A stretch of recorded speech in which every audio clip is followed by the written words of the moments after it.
नमस्कार. जय महाराष्ट्र. जो प्रकार माझ्यात आणि पत्रकारांमध्ये हा झालेला आहे त्याच्यासाठी मी मनापासून दिलगिरी व्यक्त करतो आणि हा प्रकार का घडला हे जरा आपल्याला सांगू इच्छितो. ज्या दिवसापासून मी शिवसेनेत प्रवेश केलाय त्या दिवसापासून एकदम वाईट शब्दात आणि शिव्यागाळ करून मला जे अपमान करत होते तरी पण मी सर्व अपमान सहन केले. तरी सुद्धा आज सकाळी परत एक पत्रकार मित्र आले होते. मी त्यांना हात जोडून विनंती केली की बाबा याबद्दल आपण कुठलंही मला विचारू नका. जे मला काय बोलायचं होतं ते मी सर्व बोलून झालेलं आहे. आता कृपा करून काय बोलू नका.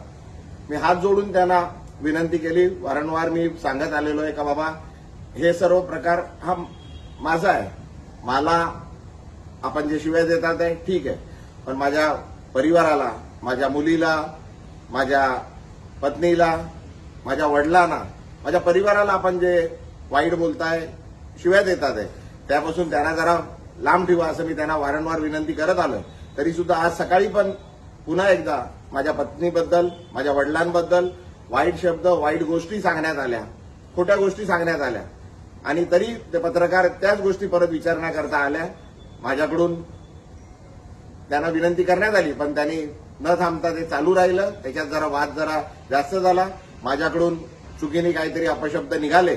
मी त्याकरता पुन्हा एकदा त्या पत्रकारांची आणि पूर्ण पत्रकार समूहाची मनापासून दिलगिरी व्यक्त करतो आणि हे का होतंय हे मी आपल्याला सांगितलंय. कृपा करून आपण मी जे केलंय, मी जे प्रवेश केलाय त्याच्यासाठी ठीक आहे.